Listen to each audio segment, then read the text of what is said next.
জ্বালানি তেল ও গ্যাস আনতে বিকল্প ৮ দেশে নজর বাংলাদেশের।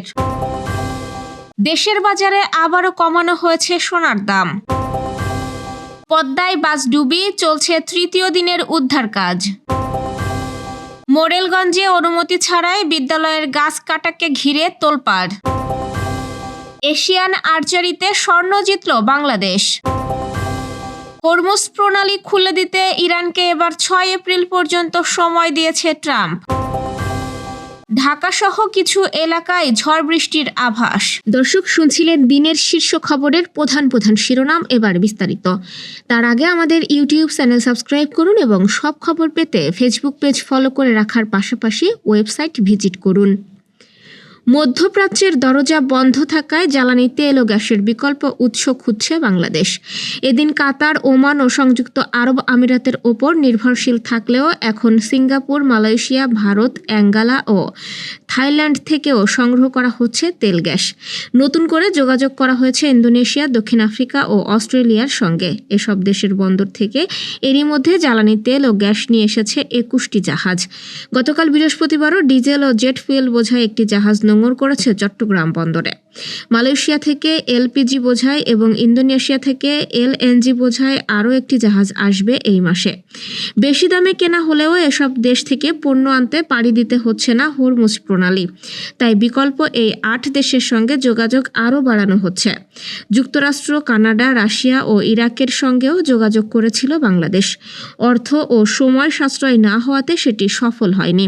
বাংলাদেশ পেট্রোলিয়াম কর্পোরেশনের মহাব্যবস্থাপক মোহাম্মদ মোরশেদ হোসাইন বলেছেন, ক্রুড অয়েল আমদানিতে আমরা মধ্যপ্রাচ্যের উপর নির্ভরশীল।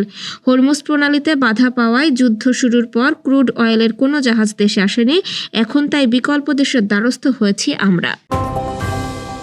দেশের বাজারে আবারও কমানো হয়েছে সোনার দাম।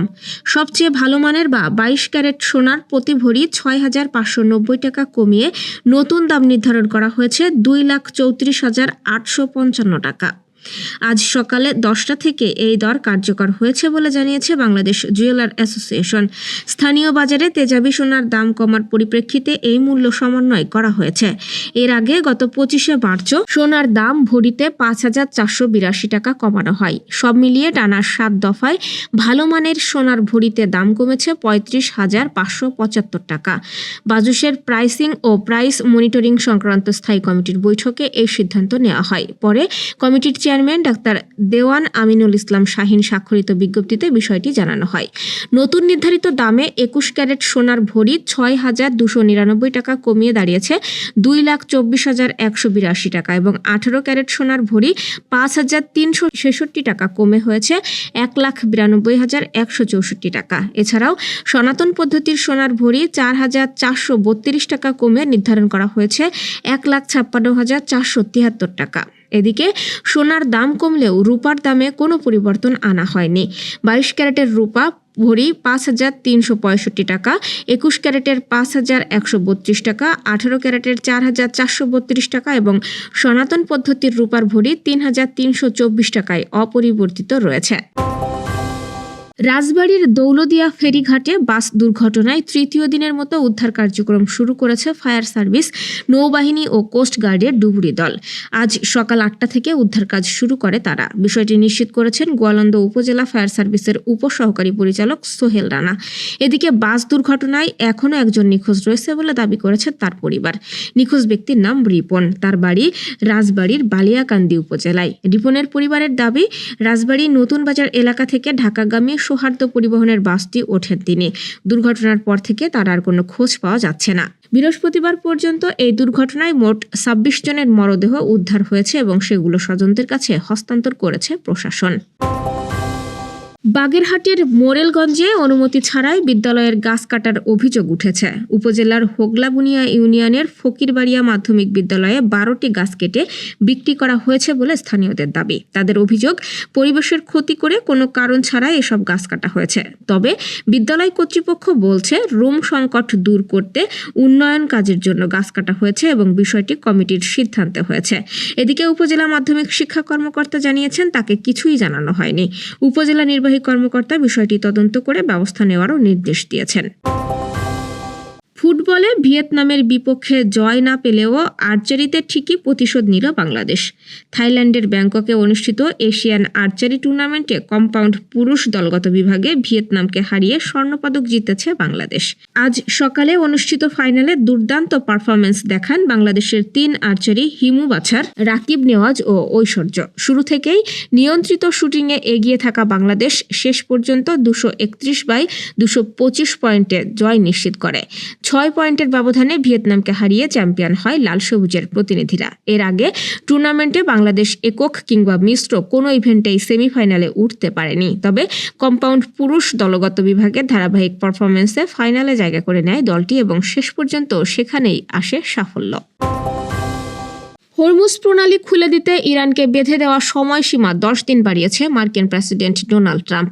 ইরানের সঙ্গে বেশ ভালোভাবে আলোচনা চলছে বলে দাবি করার পর গতকাল বৃহস্পতিবার তিনি সময়সীমা বৃদ্ধি করার ঘোষণা দিয়েছেন। গতকাল সামাজিক যোগাযোগ মাধ্যম ট্রুথ সোশ্যালে দেওয়া পোস্টে ট্রাম্প লিখেছেন, এই মর্মে জানানো যাচ্ছে, ইরান সরকারের অনুরোধ ক্রমে আমি জ্বালানি স্থাপনা ধ্বংসের সময় 10 দিনের জন্য স্থগিত করছি। সোমবার 6 এপ্রিল 2026 রাত 8টা পর্যন্ত এই সময়সীমা বহাল থাকবে। ট্রাম্প আরও লিখেছেন, ফেক নিউজ মিডিয়া ও অন্যদের ভ্রান্ত দাবি সত্ত্বেও আলোচনা চলছে এবং এগুলো খুব ভালোভাবে এগোচ্ছে। পরে ট্রাম্প ফক্স নিউজকে বলেন, আমি তাদের 10 দিনের সময় দিয়েছি, তারা 7 দিন সময় চেয়েছিল। ট্রাম্প আরও যুদ্ধে নিজেদের বিজয় দাবি করেছেন। ট্রাম্প বলেন, এক অর্থে আমরা ইতোমধ্যেই জিতে গেছি।